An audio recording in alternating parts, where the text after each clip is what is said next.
پڑھوں؟ اچھا جی، حج اور اس کی عالمگیریت۔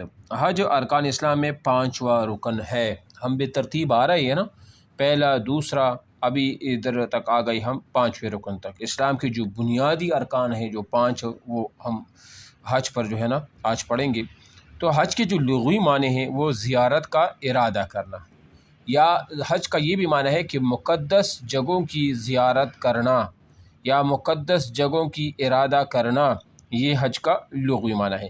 شریعت کے اصطلاح میں ذوالحجہ کے مخصوص مہینے میں خانہ کعبہ کی حاضری دینا اور مناسک حج ادا کرنا حج کہلاتا ہے۔ حج اللہ تعالیٰ کی برگزیدہ نبی حضرت ابراہیم علیہ السلام کی وہ سنت ہے۔ آپ علیہ السلام نے اللہ کے حکم سے خانہ کعبہ کی تعمیر مکمل کی تو اللہ تعالیٰ نے آپ علیہ السلام کو حج کا اعلان کرنے کا حکم دیا۔ یہ حضرت ابراہیم علیہ السلام کی اسی پکار کا نتیجہ ہے کہ 4000 سال سے لوگ مسلسل اسی گھر کی زیارت کے لیے آ رہے ہیں، اور یہ سلسلہ قیامت تک جاری رہے گا۔ تو قیامت تک جاری رہے گا مطلب کہ اس کی عالمگیریت کی طرف نشانہ ہے، ٹھیک ہے نا۔ اچھا، یہ تو ہو گیا۔ ابراہیم علیہ السلام دیکھو ار میں پیدا ہوئے تھے، عراق کا ایک شہر ہے، اور پھر فلسطین میں 175 سال کی عمر میں ان کی وفات ہوئی ہے۔ جو میں باتیں بتاتا ہوں اس کو نوٹ کیا کریں۔ 2 ان کی مشہور جو بیٹے ہیں اسحاق علیہ السلام اور اس طرح اسماعیل علیہ السلام، اور ان کی 2 بیویاں مشہور، ایک سارہ ہے اور ایک ہاجرہ ہے۔ ہاجرہ اسماعیل علیہ السلام کی والدہ، سارہ اسحاق علیہ السلام کی وہ والدہ ہے، اور اسحاق علیہ السلام اسماعیل علیہ السلام سے 13 سال وہ چھوٹی بھی ہے، ٹھیک ہے نا۔ یہ ہو گیا۔ حج جو ہے نا، حج ایسا ہے نا کہ یہ 9 ہجری کو فرض ہوا تھا۔ کب فرض ہوا تھا؟ 9 ہجری کو وہ فرض ہوا تھا، اور آپ علیہ السلام نے ابو بکر صدیق کو پہلا امیر حج مقرر کیا تھا، اور 300 صحابہ کرام ان کے ساتھ تھے اور انہوں نے حج کیا تھا۔ اور آپ علیہ السلام نے پھر ایک حج کیا تھا، وہ 10 ہجری کو وہ حج آپ علیہ السلام نے وہ کیا تھا، ٹھیک ہے۔ حج کی فرضیت اور فضیلت۔ حج مالی اور بدنی عبادتوں کا مجموعہ ہے، اس میں بدن بھی استعمال ہوتا ہے اور مال بھی۔ آواز آ رہی ہے میری؟ اچھا، اور ہر صاحب استطاعت مسلمان پر زندگی میں ایک بار فرض ہے۔ اللہ تعالیٰ کا ارشاد ہے وَلِلَّهِ عَلَى النَّاسِ حِجُّ الْبَيْتِ مَنِ اسْتَطَاعَ إِلَيْهِ سَبِيلًا۔ حج ایک عظیم عبادت اور گناہوں کے لیے کفارہ ہے۔ جو شخص خلوص دل کے ساتھ بیت اللہ کی زیارت کا فریضہ انجام دیتا ہے وہ گناہوں سے ایسے پاک ہو جاتا ہے جس طرح ماں کے پیٹ سے پیدا ہونے بچہ گناہوں سے پاک ہوتا ہے۔ نبی علیہ الصلوۃ والسلام نے فرمایا کہ جس نے اس گھر کا حج کیا اور پھر کوئی گناہ کا کام نہیں کیا، وہ حج سے اس طرح واپس آتا ہے جیسے اس نے ماں نے جنا ہو، یعنی پاک صاف۔ نبی علیہ الصلوۃ والسلام نے حج کرنے والے کو اللہ تعالیٰ کا مہمان بتایا ہے، اور اللہ تعالیٰ کے مہمان کو اگر اس سے دعا کرے تو وہ قبول کرتا ہے، اور اگر اس سے بخشش طلب کرے تو اس کو بخش دیتا ہے۔ حج دراصل اللہ تعالیٰ کی حضوری کا نام ہے۔ ہر حاج احرام باندھ لینے کے بعد یہ کلمات بار بار وہ دہراتا ہے جس میں وہ اسی جذبے کا اظہار کرتا ہے، یہ کلمات تلبیہ وہ کہلاتے ہیں۔ اچھا، حج کے فرائض جو ہے نا، مناسک حج ہے وہ اس میں نیچے آ بھی رہے ہیں، وہ فرائض بھی اس میں ہوں گے، اور ساتھ ساتھ جو ہے نا وہ طواف و عرفات وغیرہ پورا ڈھیر اسی میں ہوگا۔ تو چلو ہم ادھر ہی اس کو وہ پڑھ لیں گے۔ اچھا، وہ تلبیہ جس طرح لبیک اللہم لبیک لبیک لا شریک لک لبیک ان الحمد والنعمت لک والملک لا شریک لک، یہ پوری کی پوری وہ ہے۔ اب مناسک حج پر آپ آ جائیں۔ حج کے دوران میں حاجی جو اعمال بجا لاتا ہے انہیں مناسک حج وہ کہا جاتا ہے۔ اس میں احرام، میقات، تلبیہ، طواف، سعی، عرفات میں قیام کرنا، قربانی کرنا، مزدلفہ میں قیام کرنا وغیرہ شامل، ان کی درجی تفصیل، اسی کو مناسک حج کہا جاتا ہے۔ مناسک حج یعنی حج میں جو افعال یا جو اعمال کی جاتے ہیں وہ کیا ہے، یا تو وہ فرض ہوں گے یا واجب ہوں گے یا جو سنت ہوں گے، ان کو مناسک وہ حج وہ کہا جاتا ہے۔ بات سمجھ آ رہی ہے آپ کو؟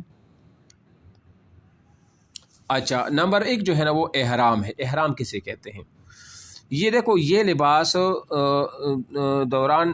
یہ لباس 2 انسری چادروں پر مشتمل ہوتا ہے جسے حاجی حج کی نیت کرتے ہوئے باندھتا ہے۔ عورتوں کا لباس ہی اس کا احرام ہوتا ہے۔ عورتیں تو احرام خیر نہیں پہنتی، ان کا لباس کپڑے ان کا احرام ہی ہوتا ہے۔ جو کہ مرد ہوتے ہیں وہ 2 چادریں وہ ہوتے، ایک سے لنگی باندھتا ہے اور ایک چادر جو ہے نا وہ اس طرح، اس کا ایک طریقہ ہے، اسی طریقے سے اس کو وہ اوڑھ لیتا ہے۔ نمبر 2 تلبیہ۔ حج کے دوران میں بلند آواز سے لبیک اللہم لبیک پکارنا یہ تلبیہ کہلاتا ہے۔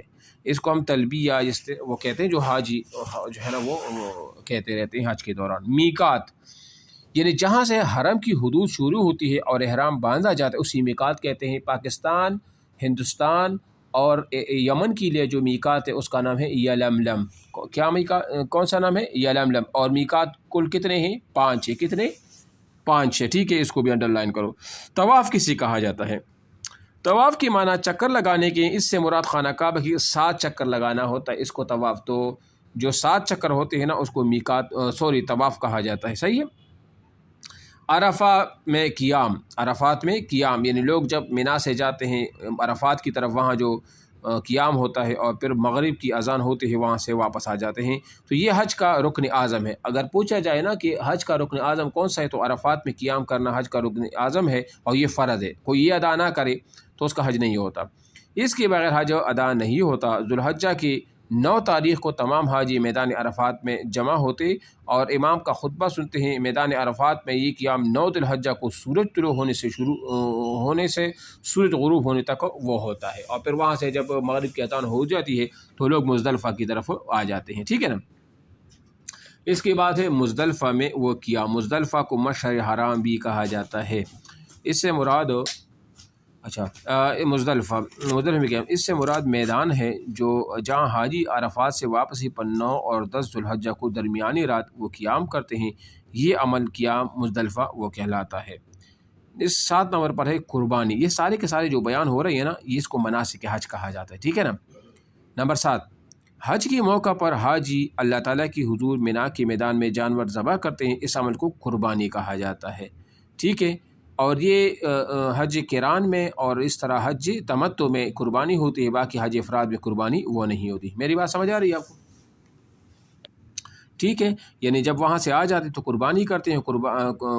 قربانی کرنے کے بعد جو ہے نا لوگ پھر ادھر آ جاتے ہیں طواف زیارت کے لیے مکہ مکرمہ کی طرف. اچھا، رمی جمرات. رمی جمرات کا مطلب کیا ہوتا ہے؟ یعنی کہ رمی کا معنی ہوتا ہے پھینکنا، اور جمرات جو جمرے ہوتے ہیں. جمرات منا میں نصب علامات ہیں جو کو حاجی کنکریاں مارتے ہیں، جو 10، 11 اور 12 ذی الحجہ کو اپنے مقررہ وقت پر وہ ماری جاتی ہیں. سعی کا معنی ہے دوڑنا. سعی کے معنی مطلب کوشش کرنا، چلنا یا دوڑنا کے ہیں. اس سے مراد صفا مروہ کے درمیان دوڑ کا 7 چکر لگانا ہوتا ہے. 7 یعنی 7 جو چکر ہے وہ لگانا ہوتی ہے، اور یہ حاجرہ کی یاد میں وہ لگائی جاتی ہے. نمبر 10 حل کرنا. حل کرانا مطلب کیا؟ قربانی کرنے کے بعد حاج اپنے بال منڈواتے ہیں جسے حل کہا جاتا ہے. اور ایک ہوتا ہے قصر. قصر کا مطلب یہ ہوتا ہے کہ سر کا چوتھائی حصہ جو بال ہوتے ہیں نا اس کو کیا کیا جاتا ہے؟ اس کو